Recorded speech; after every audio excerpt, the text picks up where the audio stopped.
j'étais en train de me balader et de faire une petite balade parce qu'il va y avoir le coucher du soleil là au-dessus de chez moi et j'aime bien aller me balader et voir ça. Et alors que j'étais en train de me balader, je réfléchi à une question qui est revenue souvent là, depuis les 15 derniers jours sur le choix des formations. Alors j'avais déjà fait des vidéos sur ça et notamment une qui s'appelle, je te remettrai le lien si tu veux juste ici là, elle s'appelle Un métier ou un papier. Donc je ne vais pas répéter ce que j'ai dit dans cette vidéo, mais je voudrais compléter avec d'autres choses parce que j'ai eu des questions assez précises me demandant comment faire pour choisir une formation, et notamment je pense à une personne qui m'a écrit un mail. Elle voudrait faire une reconversion professionnelle et qu'elle était allée voir son conseiller Pôle emploi qui lui avait donné un premier son de cloche. Après, elle était allée voir un compagnon du devoir qui était tapissier, qui lui avait donné un deuxième son de cloche. Et après, elle avait un peu entendu ce que moi je disais. Enfin bon, du coup, elle était un peu paumée parce qu'elle ne comprenait pas bien comment faire pour choisir la formation et ce qu'il fallait faire. Donc, par exemple, le compagnon du devoir lui a dit il faut passer un CAP. Et donc, moi, je répète pour la énième fois, le CAP n'est pas obligatoire pour devenir tapissier. On peut tout à fait être tapissier sans avoir le diplôme du CAP. Ce n'est pas une condition pour s'inscrire en tant que tapissier à la Chambre des métiers. Donc bon, ça c'est réglé, c'est acté, il n'y a pas la peine de discuter là-dessus. Et j'en reparle de nouveau dans cette vidéo dont je t'ai parlé tout à l'heure. En fait, la question qu'il faut se poser, elle n'est pas de savoir où il faut aller se former. Par exemple, le point de vue du conseiller Pôle emploi, en général, c'est de savoir s'il y a un marché de l'emploi sur la tapisserie de siège. Donc lui, quand tu vas le voir, pour lui dire, voilà, moi je vais faire une reconversion professionnelle, je veux devenir tapissier, lui, qu'est-ce qu'il fait? Il tape dans son ordinateur, il dit marché de l'emploi, combien d'offres d'emploi y a-t-il sur le territoire français pour devenir tapissier? D'offres d'emploi de tapissier. Et regarde, il voit, il y en a 5. Donc il dit, non, il n'y a pas de marché. Il n'y a pas de travail là-dedans. Ça va pas, quoi. Il ne faut pas que vous fassiez ça, c'est pas possible. En fait, lui, son objectif, c'est de caser des gens dans des emplois. Okay, donc lui, ce qu'il veut, c'est de la main-d'œuvre pour remplir une offre d'emploi. Okay, donc il lui faut autant de demandes. Il faut des gens qui vont aller faire maçon, s'il y a beaucoup de maçons. Si en ce moment on demande beaucoup de gens pour beaucoup d'infirmières, par exemple, avec la situation sanitaire, il faut beaucoup d'infirmières. Et alors, ce qu'on veut, c'est que la personne elle fasse plutôt une reconversion en tant qu'infirmière. Okay, en fin de compte, le mec de Pôle emploi, il a un objectif spécifique quand tu vas le voir pour une reconversion professionnelle. Il faut que tu sortes le plus vite possible de son bureau avec un emploi.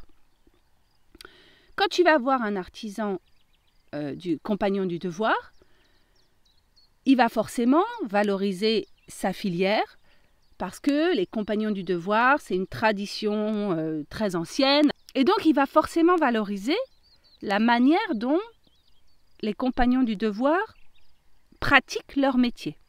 Okay ? Si tu vas voir un organisme de formation qui forme les gens à la reconversion professionnelle de tapissier, ils vont valoriser leur méthode. Okay, donc, la question véritable à se poser est de savoir quel est l'objectif de la formation que tu veux faire.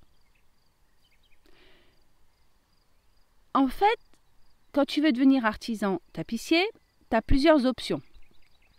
Soit tu veux devenir salarié, soit tu veux devenir indépendant. Tu veux te mettre à ton compte. Donc déjà, ça, à mon avis, c'est les deux options principales qu'il faut avoir en tête. Si tu veux être salarié, alors la priorité va être de te former à la technique, mais alors dans les détails. Parce que plus tu vas être hyper fort en technique, et peut-être même que tu vas te spécialiser dans une technique particulière, plus tu vas pouvoir séduire un employeur sur le marché du travail. C'est une évidence, c'est comme ça pour tous les boulots. si tu veux devenir artisan tapissier à ton compte, là, c'est toi-même qu'il va falloir séduire. C'est toi qui vas devenir le patron. Donc, il va falloir avoir plein de casquettes. Il va falloir évidemment savoir la technique, mais il va falloir aussi savoir conduire une entreprise. Donc, à mon avis, quand cette personne qui m'a écrit est allée demander son avis au compagnon du devoir, lui, il ne voyait qu'une seule finalité, c'était d'avoir le diplôme du CAP, parce que quand tu veux devenir salarié, avoir le diplôme du CAP, c'est le minimum que l'employeur il va te demander. Après, il va te demander un BMA, un brevet de maîtrise. Donc, ça dépend de l'objectif que tu veux, en fin de compte, la formation que tu veux faire. Si tu veux être à ton compte, tu n'es pas obligé de te demander un diplôme, ok? Tu vois, par exemple, moi, si je veux m'embaucher pour ma boîte, je ne vais pas me demander mon diplôme. Parce qu'en fait, je n'ai rien à foutre puisque je connais mes valeurs et je connais la qualité de mon travail. Donc, si je veux m'embaucher moi-même, je me fais confiance et je n'ai pas besoin du diplôme. Ok? Donc, au final, c'est vraiment le plus important à retenir, c'est de savoir la finalité de la formation que tu veux faire. Quel est l'objectif après cette formation?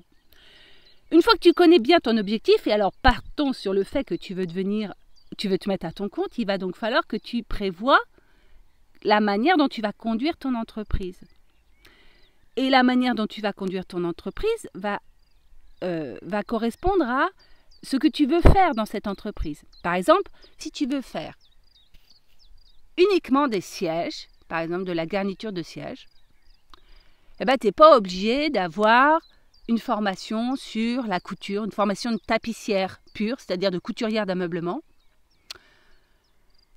Et donc, tu n'es pas obligé d'apprendre à faire la couture des coussins, d'apprendre à faire la couture des rideaux notamment.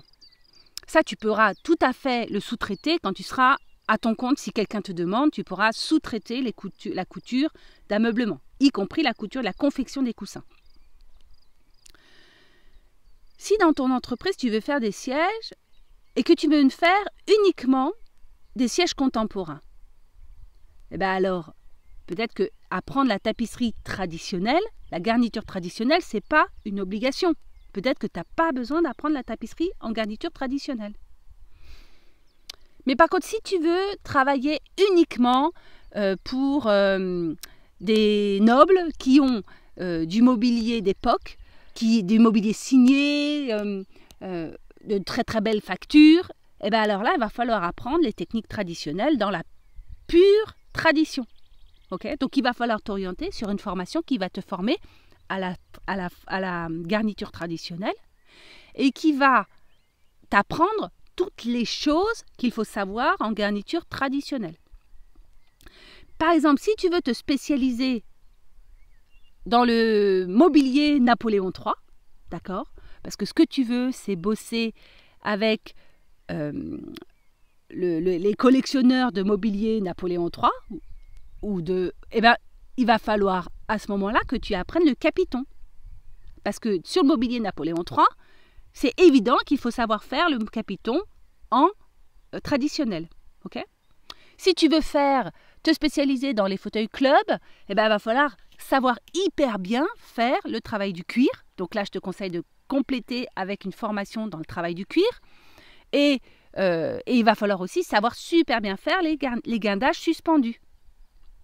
Donc, en fait, moi, je t'invite dès maintenant, quand tu veux faire une reconversion professionnelle en tapisserie, savoir quel est l'aspect, l'allure que tu voudrais que ton atelier ait. Qu'est-ce que tu voudrais y faire? Quel type de fauteuil tu voudrais y faire? Et moi, je suis convaincue que plus tu es spécialisé dans un domaine dans ton métier, et plus tu vas avoir un atelier prospère.